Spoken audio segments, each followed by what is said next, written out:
Welcome to From the Driver's Seat, the Averitt podcast for all Averitt drivers to keep up with news and information across our network.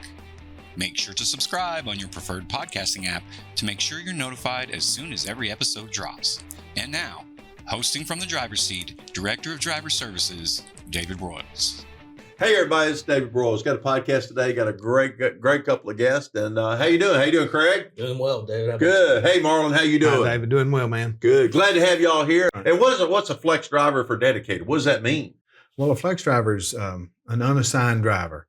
They are an extra driver that goes and fills in at the different sites and works a week for this site, and next week works another site. So a site, let's say somebody's on vacation, I guess is what happens. Basically, right. You got Cracker Barrel. Let's say Cracker Barrel, for instance. They got somebody on vacation, so they reach out and call one of y'all and say, "Hey, need somebody next week," right? Exactly. And then you figure out who's close in the area, and they get to go do Cracker Barrel that week. That's right. Hey, Marlon, tell us a little bit about you. What about you? And I started with Averitt in 1988. Wow. Yeah, on the dock in Nashville, and went up to Tri-Cities and Frontline later, and back to Cookeville and pricing, and back to Nashville, outbound Frontline later, and then we started Averitt Dedicated, and that was a lot of fun. It was a lot of learning, things I'd never done before, and then I left Averitt. I was gone for 12 years.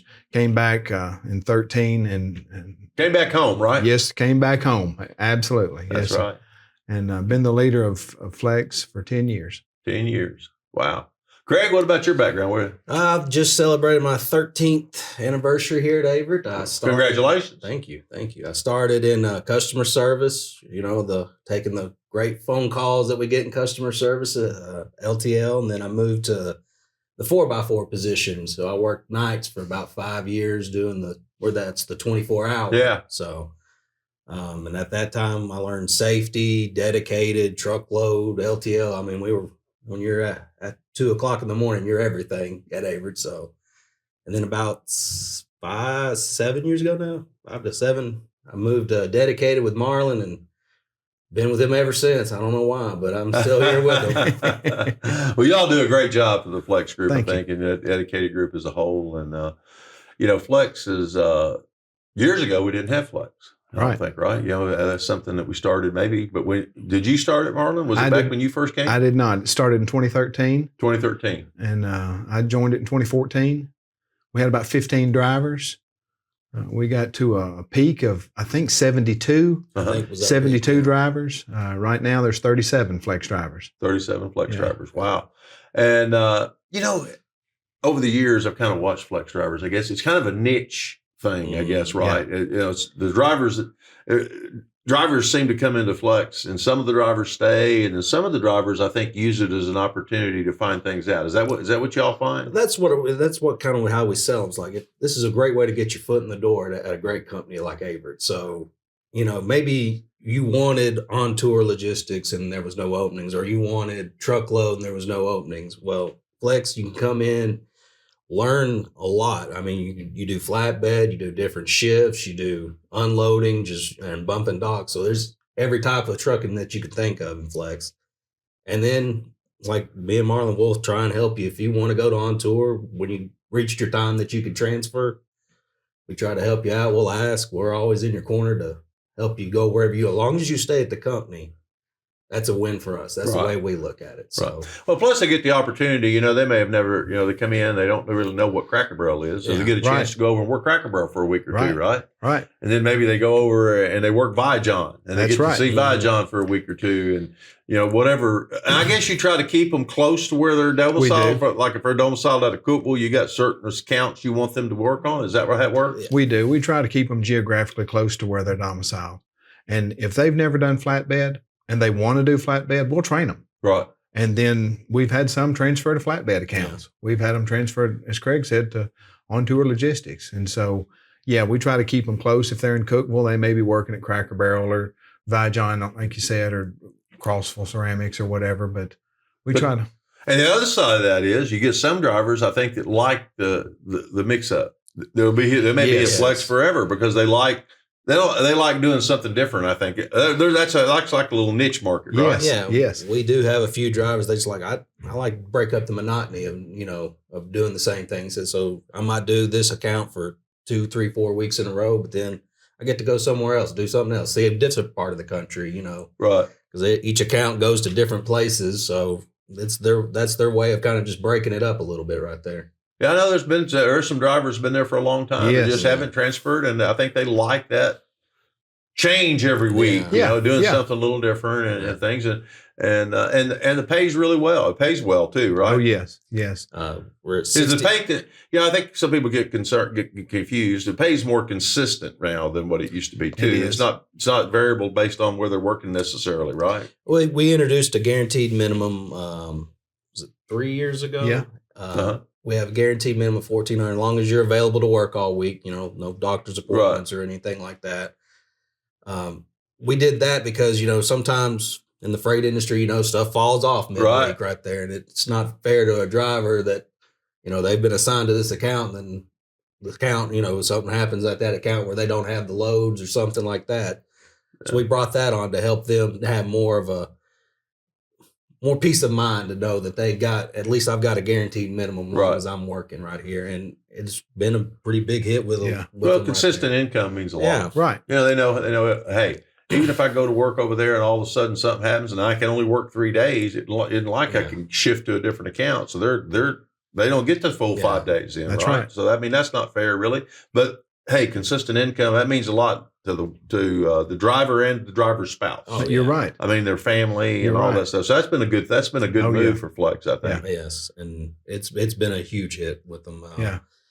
And then it does, like you were saying, it just helps them if they know that they're only getting 3 days, that they're not going to have a missed payment on something because they didn't get any miles that week. So it's a peace of mind that keeps them. I know you got a bunch of great drivers too. I mean, I know there's experience requirements that you got to have before you come into Flex, right? It's not just, it's not really an entry level driving position, but you got to have some experience coming in because you've been put in different positions, right? That's right. And that just helps with the success of a driver right there. Because with you going for different accounts, it's hard. It's a hard job. Flex, there's no sugarcoating. Not knowing what you're going to do week to week, going from different shifts sometimes from first shift to maybe next week you're working a third shift at like a cam tech or something to that nature.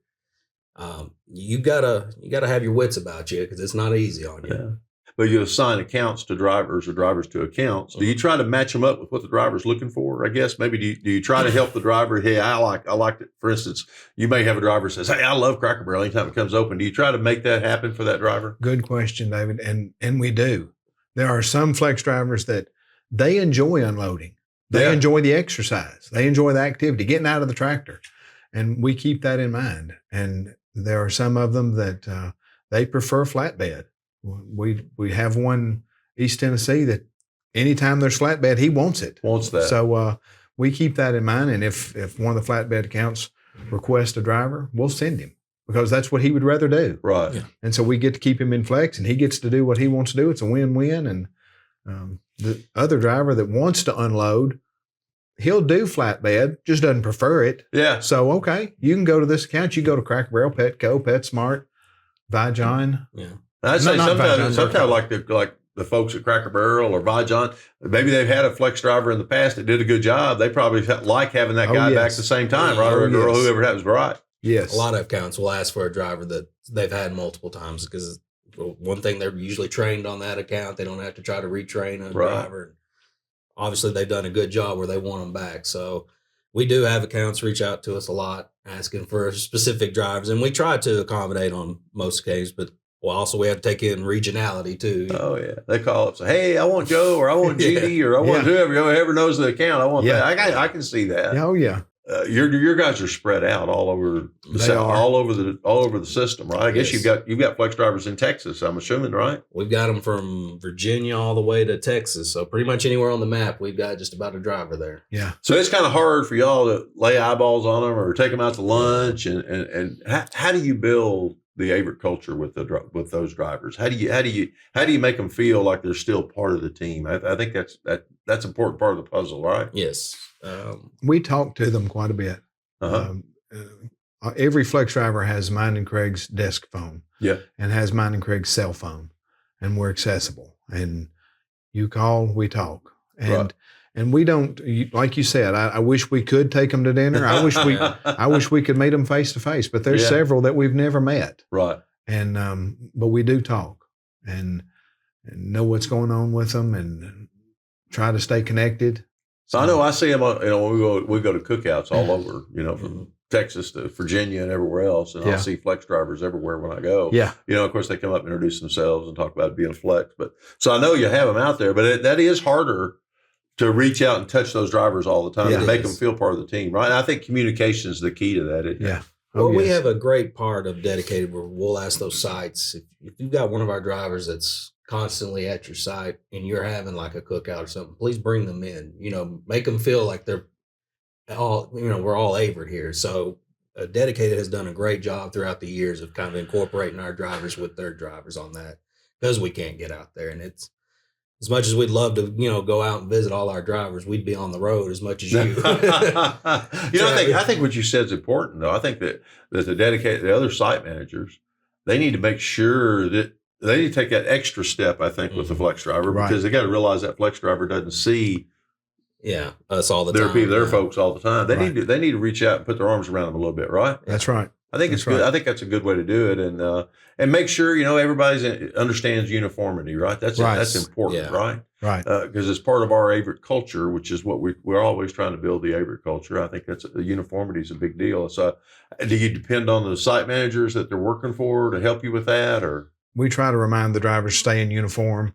It's important to the image of Averitt. It's who we are. Right. It's who the country, the customer thinks we are, knows we are. And so we work with the site managers to, let us know if somebody's having some trouble getting their jacket or getting their shirt or getting their uniform pants or something. And right. Because we don't always know that. And if you let us know, we'll help them. Yeah. It's just important that everybody feels like they're part of the team, and communication is the key to that. We do a lot in driver services, try to communicate with everybody, and that's our goal.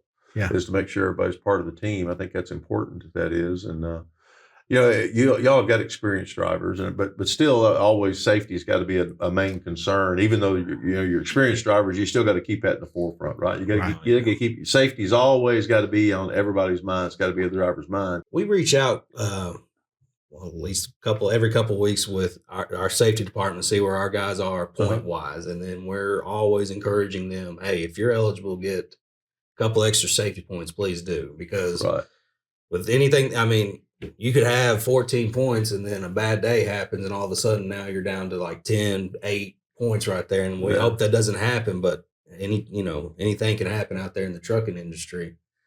And we're trying to drill home certain points, like our hands-free policy is a big one that we're trying to drill into their heads right now to make sure that you don't touch that thing, And we have made a conscious effort to, if we need to reach out to our driver, we look to see if they're driving, or if they're, parked or, sleeper or something like that. If they're driving, we'll send them a Qualcomm message. Hey, when you pull over, call us. As long as it's not emergency type stuff, we try to stay away from the cell phone as much as possible. Right. Because we don't want them to, out of habit, just grab that thing. And in today's world, it's different from, I'm going to say me and Marlin's world, but back in the day, everybody's texting nowadays, it seems like. And of course, I'm a little behind the times. I don't do a lot of that, but I do text, but not a lot. And, that's probably the worst thing is texting. That's probably the most dangerous thing in the world to do. Yeah. I travel like you all the time, but I travel all the time and I see people weaving, it looks like they're drunk, but when I get up around and finally pass them, I can look and they're looking at their phone. Right. So it's that danger. You think about it's dangerous for a car or a smaller vehicle. Think how big that is for a driver. Oh, right? You're right. Well, let me ask you about y'all's equipment. I guess everything's a sleeper. Yeah. Well, no, it's not. We've got 2 local in Nashville that are day cabs. Oh, really? So they just do locals. Yeah, they just do all the local accounts that can have them home daily in Nashville. But majority of ours is sleeper cabs. Sleeper. So if they go out on an account they just sleep. They just run like a over the road driver on a sleeper account. Maybe that's right. Yeah. That's right. And, we encourage them to stay on the Averitt yards if they want to. I realize there's not the restaurants that there are at truck stops. Right. But there's security on the Averitt yard. You're not getting bothered by other trucks coming in, that sort of thing.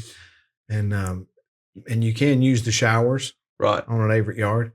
But we also tell them, if you go to an Averitt yard and if the shower's not working or out of order, whatever, let us know. We want you to be clean. We want you to take a shower. So we'll reimburse you if you need to pay for it at a truck stop. So that's part of the professionalism. It goes back to agriculture, goes back to uniforms. We want everybody looking sharp. We want them to, so showers are part of it. So I think it's important that we do reimburse a driver.